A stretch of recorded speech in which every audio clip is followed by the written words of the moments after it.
Money, money, money, money, money. Welcome to Political Playlist. All right, are we ready, guys? Happy Hour. Happy hour. We fucked that up so bad. Hey, everybody, and welcome to Political Playlist Happy Hour. I'm Michael Kristoff.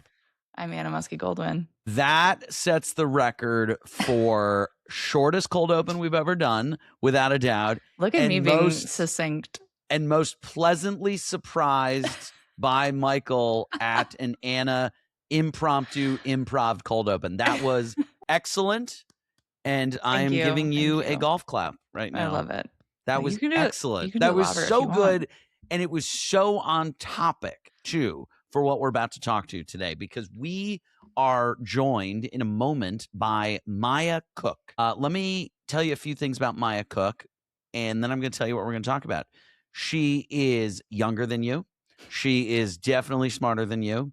And she has definitely done more at the age of 25 than a lot of people have. And we are so damn impressed because we are diving into campaign finance reform. It's certainly not the sexy bumper sticker that you see around on the campaign trail, but it is definitely an issue that, as we get into in our conversation, absolutely affects every single issue that you care about, whether that's the environment, whether that's military, whether that is climate or healthcare. So, Anna, campaign finance, what's the deal?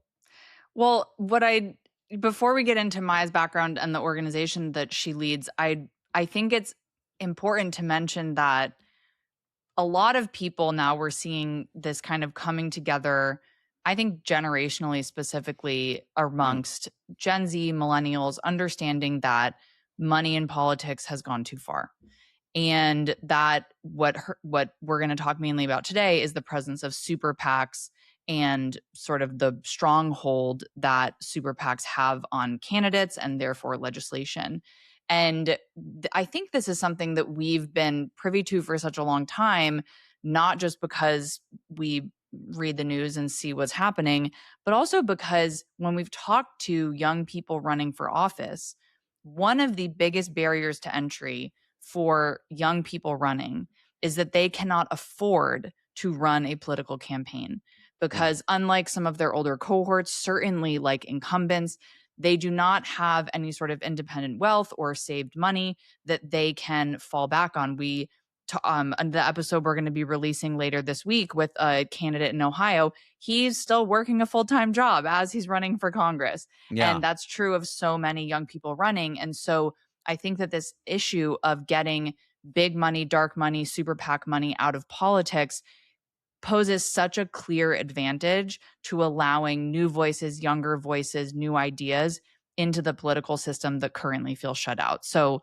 I think that like the thing that we've always focused on at Political Playlist of spotlighting young people, spotlighting new ideas in politics goes hand in hand with campaign finance reform and the elimination of super PACs and dark money in politics.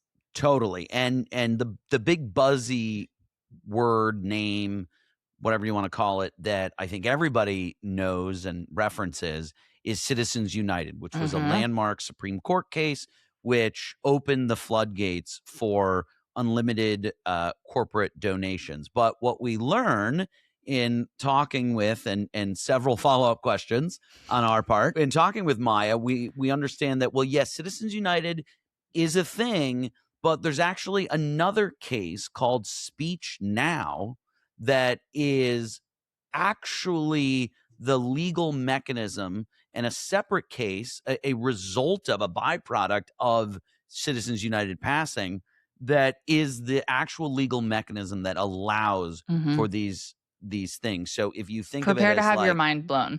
Yeah. So what we learned is actually Citizens United is the spoil case. It. Oh, well, I was going to explain it sort of in a Cliff Notes kind of way. Michael is mansplaining our guest right now. Yeah. I'm just going to point that out. I would never. But speaking so anyway, of here's how it works. Yeah. So speaking of our guest. Yeah. as Michael mentioned, her name is Maia Cook, and she is the god, so impressive. So she served as a reporting intern and research intern at the Center for Responsible Politics, which is now called Open Secrets, which people might be very familiar with. She also served as a student fellow at the American Promise, which is a constitutional amendment advocacy organization. And now she is the executive director of an organization called Equal Citizens, and she leads the organization's legal strategy, public communications, and media presence. Let me just reiterate, she is 25 years old. And let me also add that before all that, she was a marine biologist who wanted to specialize in sharks. Yep. Incredible. So the diversity of interest is amazing. So Equal Citizens was founded back in 2016 by Harvard Law professor Lawrence Lessig as a nonprofit dedicated to democratic reform in the United States. And Maia actually was one of Lessig's former research assistants before becoming executive director of the organization. And before we dive into this conversation, I wanted to read, because we didn't say this, but the 3 core pillars that Equal Citizens has on their website as their platform. Equal representation, that citizens should be represented equally in elections. Equal dependence, that representatives should depend on citizens equally, not donors. And equal freedom to vote, that citizens should have the same opportunity to vote. So with those 3 pillars, Maia is now leading the charge at this amazing organization to try to get dark money, super PAC money out of politics and hopefully pave a new path for our very broken system. Well, without further ado, here is our conversation with Maia Cook. Well, Maia Cook, welcome to Political Playlist Happy Hour. How's it going? Thank you. Good. How are you doing? Good. Well, before we do anything here, I have to ask you, you founded the Yale Skateboarding Club. Can you tell us everything, please? Well, how did you find that, Michael?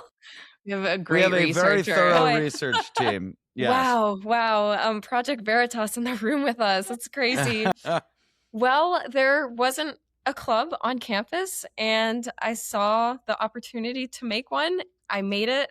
Not a single girl showed up to my first meeting. It was just me and like 20 other boys. That's and then Michael, turnout, I felt like I had to prove myself, right? Yeah. And I ended up trying a new trick. I broke both of my ankles. Okay. I've also broken both of my ankles at the same time. At the same time. I mean, I should put that on my resume too. Yeah. So that should be in the research, by the way. We need to make sure that appears. It was a character building moment. One could be confused. Sometimes I'm a little scared of it. No. I don't blame longboard. you. I don't skateboard. So okay. Yeah. This does the setup of you and 20 boys in college feels like a collegiate episode of The Bachelorette.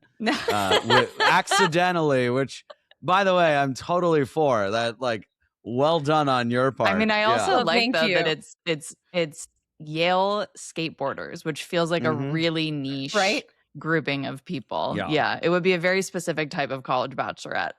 We tried getting sponsorships and everything. We succeeded. It was so much fun. Oh, that's amazing. I feel like maybe a Pepe's Pizza sponsorship in there. Oh yeah, Frank Pepe's. No. Yeah. Oh boy. Yeah. Well, let's dive in here because you are part of something that is so interesting and you're so young and impressive, and we're so excited to talk to you. Equal Citizens, which has been around since 2016. A lot has changed in the political world, I think it's fair to say, since then. So can you talk to us about what your organization's work looks like today versus how it was maybe different 10 years ago when you guys started this? Absolutely. So 10 years ago, I was in 8th grade. So I was not involved in the work of the organization. But around that time, our founder, Lawrence Lessig, he's the Royal Furman Professor of Law and Leadership at Harvard, he ran for president, essentially trying to do so as a bully pulpit. He wanted to bring attention to the issue of money in politics. And while I think it would have been interesting to have him as a president, he did not succeed. And I really think that's, I mean, A, it's really difficult to become president, but B, it was just the wrong time because people were not thinking about money in politics the way that they are today. So 2016 was only 6 years after, the seminal Citizens United decision. And now here we are in 2026. And to me, it feels like corruption is just absolutely everywhere. And it might just feel that way to me because I live in DC. But I think people are waking up to the notion that it is just so present in our lives that, like, for example, I, as a young person, I've not known anything but this system. So from 2016, from our founding until now, we've gained a lot of traction in the money and politics world. And that's also why I think it is such a great time to be introducing our case, because people are really thinking about it. You have to win in the actual court, but you also have to win in the court of public opinion, and people have to be ready to listen. And they are. And that's why I'm really grateful to be joining at this particular time in the world. It's so crazy. Like, I do feel like that is, I mean, money has always had a part in politics, but I think in the last few years, especially, we've seen these news. I mean, like, look at the Texas Senate race, right? Like, just the amount of money being poured into races that previously might not have garnered that kind of attention, money, special interest, all that sort of stuff. I saw that you spoke on a panel about constitutional reform. And when I saw that, the first thing that popped into my head is like, yeah, that's not possible. To the average person like me, the idea of constitutional reform doesn't seem realistic. But if you could wave your magic wand, what would constitutional reform look like for you in your ideal world right now? Yeah, I mean, it would be an amendment that invokes a federalist argument to return the power to make campaign finance laws to our states. And one of our allied organizations, Spotlight American Promise, they are actually working on a constitutional amendment that would return the right to make campaign finance laws to the states. So they argue that this has all been over judicialized for the past 50 years since this one decision decided in the Supreme Court called Buckley v. Valeo. And they argue that states should be able to determine how they want to regulate contributions to super PACs.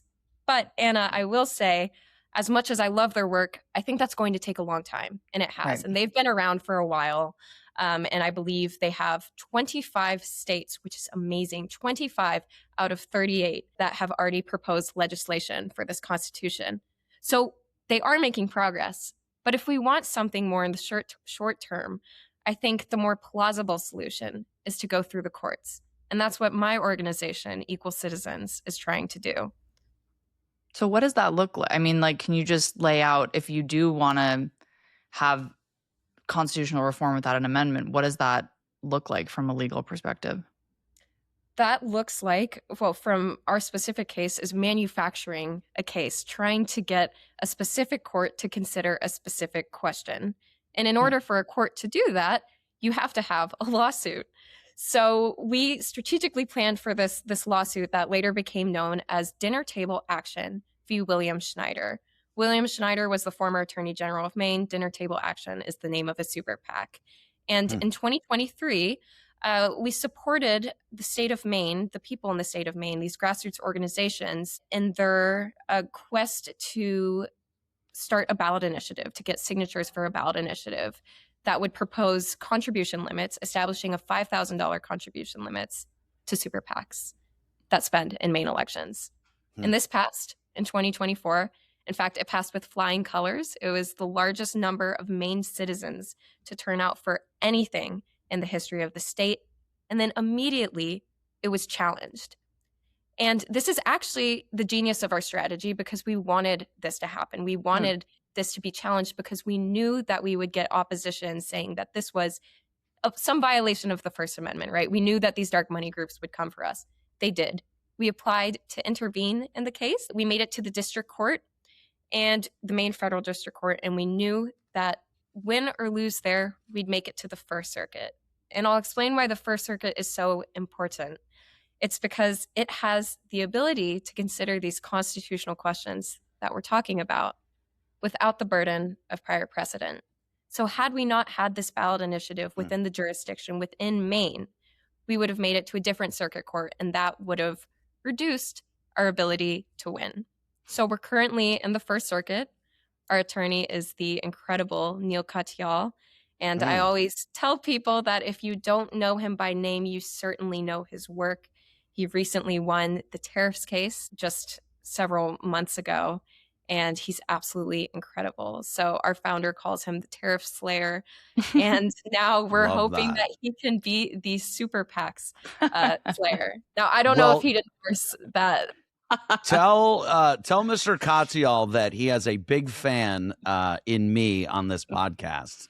I'll let him know. Thanks. That is very, as a Katyal groupie, I'm very happy to hear of the legal prowess you have behind this. Yes. But let me ask you. So this is such an interesting tact, and we're going to get to Citizens United in a moment, because I want to talk more about that and just what you've spoken on about that. But with regard to this, so going through the courts versus, a piece of legislation obviously means that you require less bipartisan, agreement, which I think is very difficult, if not impossible at the moment. But when you talk to people on either side of the aisle, is there any sense that this is something that could potentially gain some bipartisan support, or is compromising on this in a political way just totally out of the question, do you think?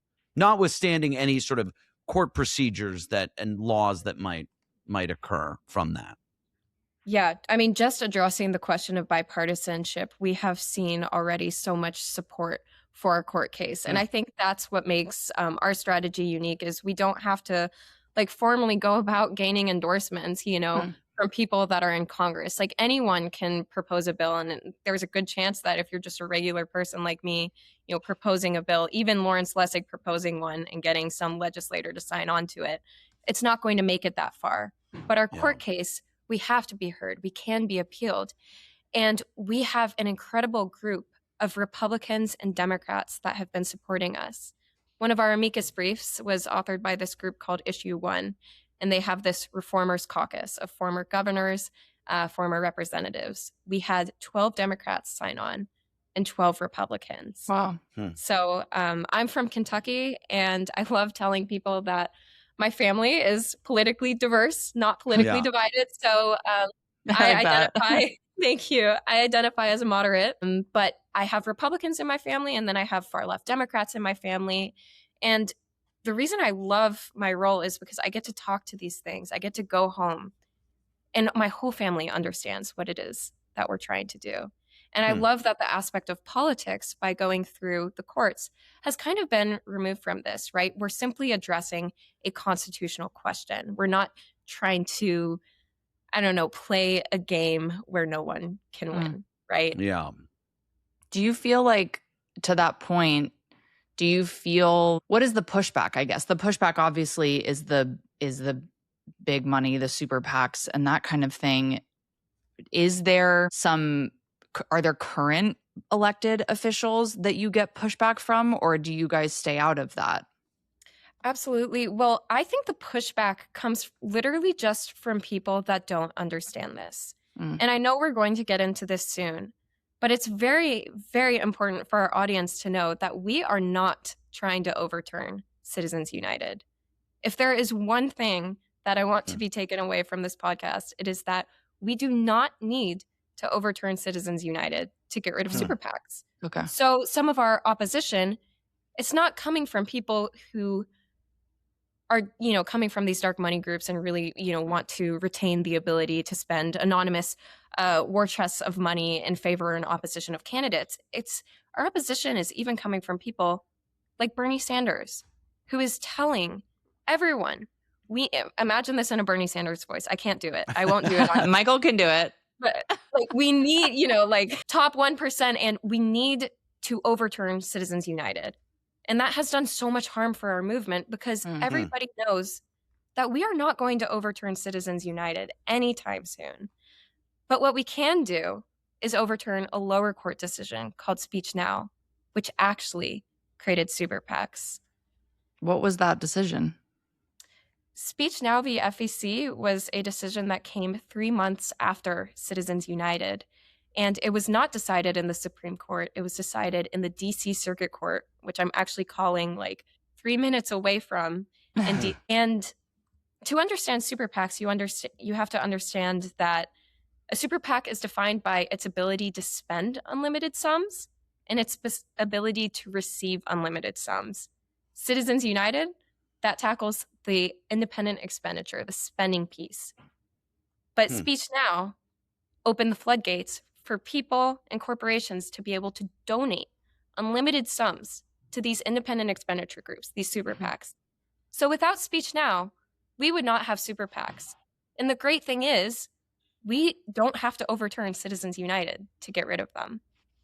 Do you think that the Citizens United has such a sort of stigma to it that is part of this calculus for you guys and your work, that it's like, okay, let's just leave that be, because that's actually not really the thing. It's the intake portion, as you just outlined, that like that's the thing. And so therefore a little lesser known, and therefore doesn't have that sort of polarizing stigma to it. Is that kind of the thinking?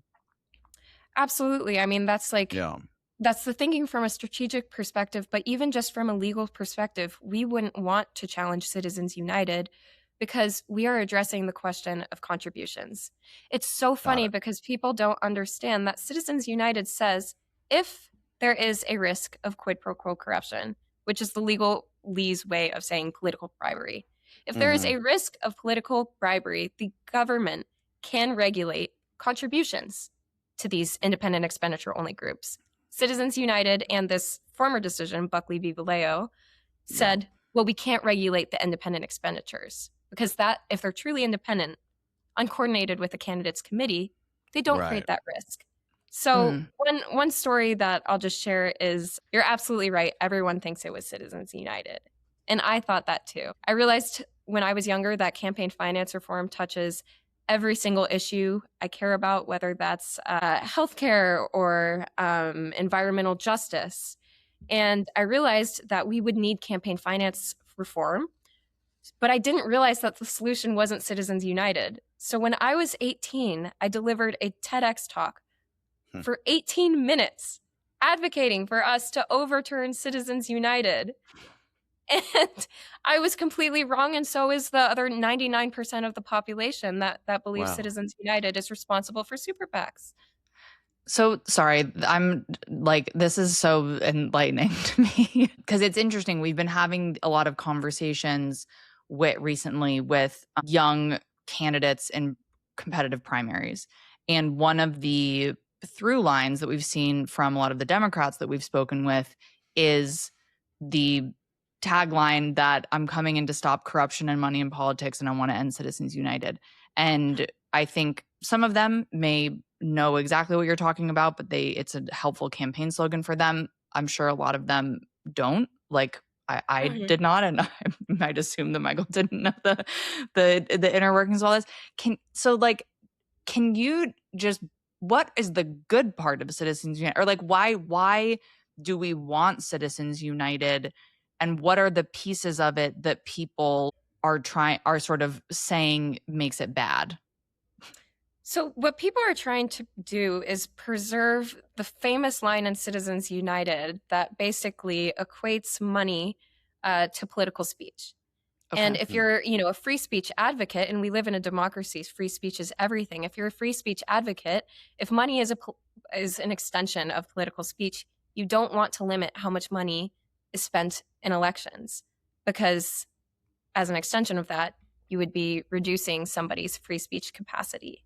Okay. So that's the argument that is made. But again, we are not addressing how much money is spent by these groups.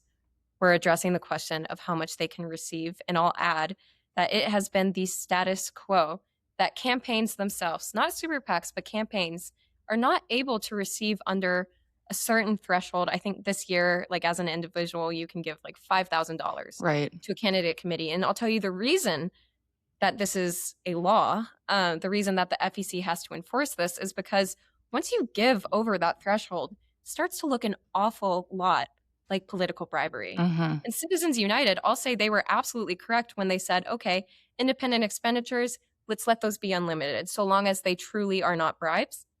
But contributions, those actually present the risk of corruption, and the government therefore has the right to regulate them. So then this decision, Speech Now, that came 3 months later, it said, so then it follows that we should have unlimited contributions, right? People should be able to give unlimited sums. That's what created super because PAC. that's free speech, basically. My ability to give unlimited money is me exercising my free speech, sort of. Exactly. Okay. But we ask, well, have you read Citizens United? Because Citizens United actually disagrees. They say we can regulate contributions because those create a risk for corruption. But independent expenditures, we absolutely believe that people should have a right to spend as much as they want in these elections. So people can, so again, for my dumb non-legal brain, independent expenditures is how much I as an individual am just spending in like giving money to different causes, like or campaigns or whatever. Is that what independent expenditures is? An independent expenditure, yeah, that could be one interpretation of it. But if it's independent, you cannot give to an actual candidate committee because, again, that would not be independent. The whole point if I had $1 billion and wanted to just put up ads, that's free speech expenditure. Okay. But I can't give that $1 billion to a group that is that like to a PAC, essentially. Right. You can give it to a super PAC, but you cannot give it to a candidate's actual committee.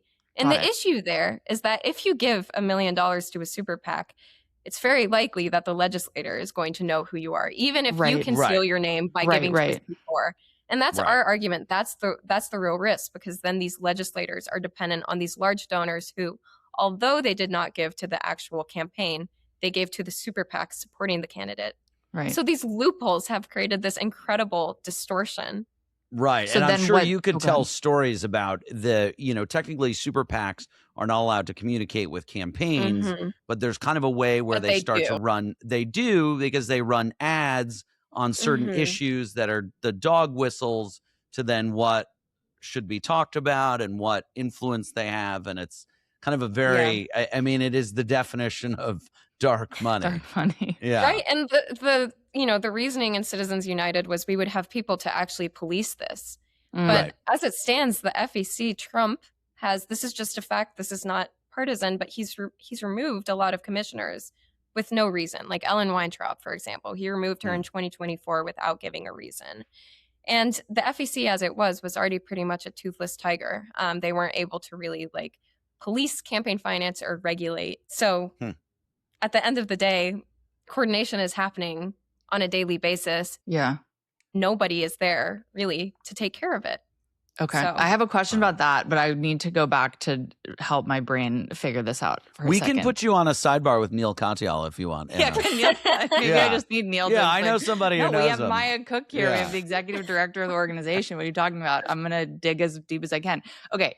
So I understand independent expenditures, that is my expression of free speech, but I cannot be giving directly to a candidate. So people give to super PACs. So the Speak Now case that you guys are focused on, that your mission is essentially to limit the contributions to a super PAC so that they cannot be super, essentially. Yes. Okay. Yes. Yeah, absolutely. I got it. A plus, Anna. Great. I mean, no, but people don't understand. That was only 5 minutes that. of digestion. Yeah. I mean, look, Perfect. I'm sorry, I'm not a legal scholar, but I think this is important because I feel like there's, I don't want to say everybody, but I think a large majority of Americans agree that these insane sums of money should not be funneled into candidates, into political causes necessarily, into certainly special interest or large companies. So with that agreement, I think it's really important that we understand that Citizens United, which has been this brand, essentially, or overturning Citizens United, which has really become a brand, is not necessarily the problem. The problem is the lack of limit on contributions, not necessarily the lack of limit on spending. Anna, you've got it. You absolutely got it. I feel Thank so you. And smart. I'll just add, though, people are not wrong when they're advocating to overturn against Citizens United, right? Because I did that when I was 18, and that's just because that was all I knew. I mean, the media gets it wrong. Everybody's getting it wrong. And the reason that I want people to get this right is not because I want to turn everyone into constitutional scholars sensitive to the esoteric nuances of constitutional law. No, it's a lot simpler than that. Once people realize that you do not have to overturn Citizens United to get rid of super PACs, then there's finally hope.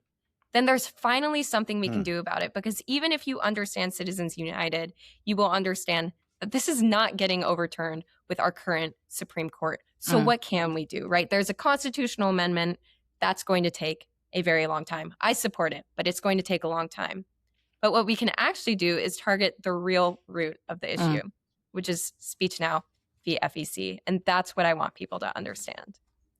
Can I ask I just want to ask a quick question about the FEC, because what you were talking about of Trump sort of firing some of these watchdogs. And I guess my question is, like, if there is this stipulation in Citizens United that I think people would agree with, which is that we should be able to monitor what is going on, but it doesn't seem like that monitoring, I mean, certainly not happening successfully now. I would argue from an outsider's perspective, it doesn't seem like it's been very successfully monitored for quite a long time now, regardless of who has been president.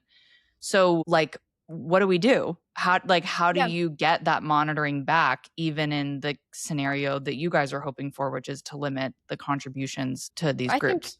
I think it's exactly our solution. I think that's what allows us to finally start policing this. We can't build a larger bureaucracy. We can't build out the FEC to police coordination. I mean, coordination happens like over phone calls every day. How are we going to audit, all of these candidates talking to people? So instead of requiring like more transparency, which I think we absolutely should do, but if we're thinking pragmatically, campaign contribution limits, or I should say contribution limits on super PACs, and establishing those at, for example, $5,000. It doesn't have to be $5,000, but that's what the people of Maine proposed, so that's what we're defending. I think that's the real solution here, because then you don't need an outside, institution to be policing this all the time and enforcing that you have those limits as the law. Yeah. Okay. If that makes sense. I feel educated. Yeah, I do too. So let me ask you something, because I think you have talked about how we are frankly unaware. The average voter is very unaware of how this super PAC money and dark money really funnels into every issue that we care about. And I want to go to something on your website, which is, you say that we believe every single issue from climate change to gun safety, healthcare to military spending can't be fixed until we fix democracy first. So can you unpack all that for us? And are you feeling like the biggest threat to democracy right now is this dark money, or is it dark money in combination with other major forces? Talk us through how you guys look at that. So the way I think of it, Michael, is all of these other issues are literally just manifestations of a system that is not working. Why is it not working? Well, A, it's hard to elect authentic people without having them become dependent on this dark money. It's just not plausible unless you have a really great public financing regime, like the state of New York with Zohran Mamdani. But B, you have a government that's elected then by these dark money interests, and they're no longer faithfully representing the people. They're representing the people that can, spend money to reelect them, right? So they're championing the self-preservation of their own careers over the public interest, right? And it's not always out of greed. It's oftentimes out of survival. If you want to be a bully pulpit for one issue, maybe you have to defect on another one, which defects on the public interest. So you accept money from all these like healthcare groups that are whispering in your ear and telling you how to vote a certain way. But I would say all of these issues, climate, healthcare, sensible gun legislation, these are all, again, manifestations of a democracy that is not working for us because the democracy has become plutocratic. There is this really great quote by Henry David Thoreau in Walden, and he writes, "There are 1,000 hacking at the branches of evil to one who is striking at the root." And I think speech now is the root. Everything else is just a symptom of it. So until we have a government that is truly representing its constituents, we will not be able to make progress on the issues that we really care about. I really care about environmental justice. I was just at this conference where I had to explain the connection between campaign finance reform and our sustainability goals. And it feels so abstract until you realize we can't pass legislation on these sustainability goals when, our representatives are beholden to these interests that have nothing to do with our sustainability goals. I actually just, I met my hero. Her name is Sylvia Earle. She's a marine biologist, which is what I wanted to be before becoming a campaign finance reform advocate.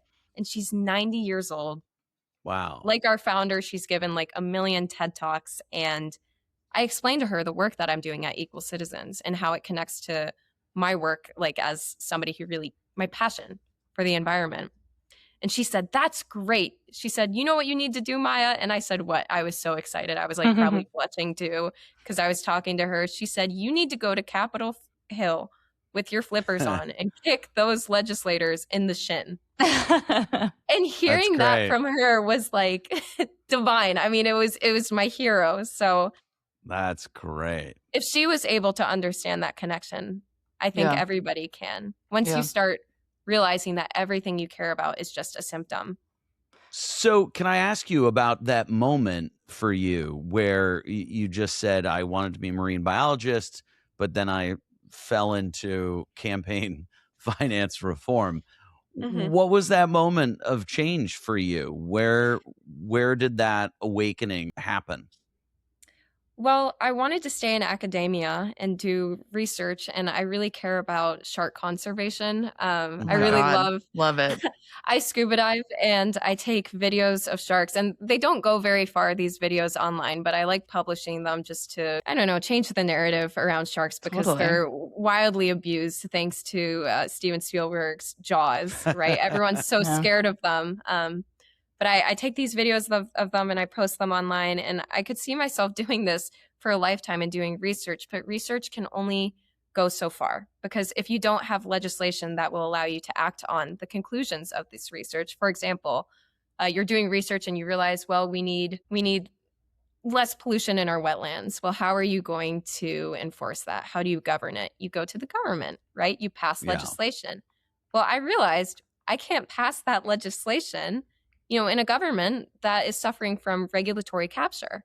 And that's how I realized, well, before I start addressing all of these issues I care about, like sharks, we'd have to fix this campaign finance regime first. That's the first step.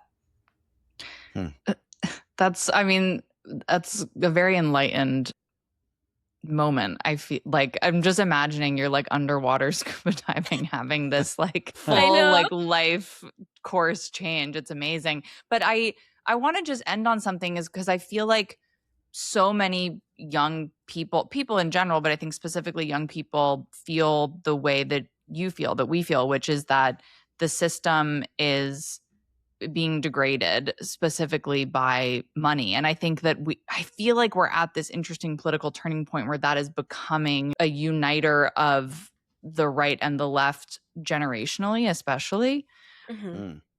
And my last question for you is for people who are engaged, not as engaged, but see the power of money and what it has done in politics. Is there something that people can do on their own to try to make it better? Or do we just need to support the efforts of organizations like yours who are taking these really strategic routes towards ending it? Well, it certainly helps to receive support from people for our organization. But what I will say is the work of individual advocates does go far. And I started this work when I was a teenager, and I was even able, like I said, to give a TEDx talk about this issue. And then that gets views, and then it starts a conversation. So I would tell other young people that even if you're not an expert on something, if you care about it and you act in good faith and speak on it, then you are advancing, the needle on the issue. And what I would encourage to all people that care about dark money is to call out their legislators. I mean, one of the things that Gen Z is really great at, and maybe it's even one of our biggest flaws, is that we are always on our phones and using that as like a uniting force to call out Democrats and Republicans for corruption. That is so powerful. Right. And we've seen people do this. There's this group called I think it's the Political Integrity Project, and it's a bunch of young people, and they grade basically a representative's, like how much money that they've received from super PACs. And they give them a letter grade, like an A, B, or C. And if they get like a C or a D, they have like all of these young people just go like comment on this representative's mob account mentality, and just spam them. And that is, I mean, that's effective. Great. Wow, it is effective because then the candidate has to address it. Why am I receiving dark money from these groups? They've got me, right? Right. So I love that. Yeah. Public pressure works. It really does. Sure does. In combination, I feel like public pressure in combination with like actual legal strategy, maybe we can get there. Absolutely. Court of public opinion and actual court. The actual court. Yeah. Well, I will say I feel so much smarter than I did half an hour ago. And totally enlightened about this topic because, I feel like the way a lot of people do, which is this is bad and we have to do something about it. But understanding the minutia, like anything, the information feels empowering. Mm-hmm. And I'm sure you've felt that through your career. So I just want to say thank you for enlightening us. Yeah. Thank you so much. I remember when I was first enlightened, and that's how I met my boss. I was on a panel and he came up to me afterwards and he's like, you did a really great job, but every time you said Citizens United, you should have been saying Speech Now. And I was so gagged. Wow. I said, I have to work for this man because no one has ever corrected me and I need to learn from him. That's amazing. Yeah. Well, now I'm gonna go. Now I'm gonna sound the alarm. Speech Now. I'm not gonna explain it nearly as well as you did. Amazing. Well, Maia, thank you so much for coming on today. It was great to talk and learn from you. Yeah. Thank you for having me. Thank you so much. And people can find more about your organization on your website, equalcitizens.us, correct? That's right. Yes. And then same tag for your Instagram, right? Equalcitizens.us? Yes, equalcitizens.us. Perfect. So if anybody wants to know more how to support, you guys are doing great work. And don't forget to tell Neil Katyal that Michael says hi. Because Yes, big fan. I will let him know. Thank you. He's the only person who could potentially get me to go to Burning Man. Yeah. I have no interest in Burning Man. He's been. He goes, I think, a few times. Can I, been a few times. As someone who's been to Burning Man, and this is so off topic. That is shocking, by the way. It's shocking that I've been to Burning Man. If there was a poly market bet on whether or not Anna has been to Burning Man, it would be no way, no chance, no how. Why? I feel like I kind of embody it. Nothing about this window pane. Michael, that's not nice. I'm kind of offended. Oh, no. I'm saying it's too pretty and put together for Burning Man, in my view. Okay, well, I feel like you're missing a whole part of my personality. What I was going to say is that I do not think you would enjoy Burning Man. No. Nothing about this window pane says Burning Man either. To be clear. I'm Neil Katyal. Neil Katyal apparently is. I know. Maia, maybe that's your next conversation with Neil is like, hey, I heard that you're a Burning Man aficionado. Yeah. Well, I know that Neil loves Pearl Jam and Eddie Vedder. Eddie Vedder is my favorite artist, and that's my next conversation with him. But he's a very busy man. Yeah, but I'll tell him that Michael says hi. Oh, great. Thank you. We appreciate it. Thank you. Hey, if you like what you heard today, don't forget to like and subscribe, and please leave a comment. We actually read them and we take them seriously, and we will send you a t-shirt if you give us 5 stars. Will we? Maybe. We might, if you're lucky.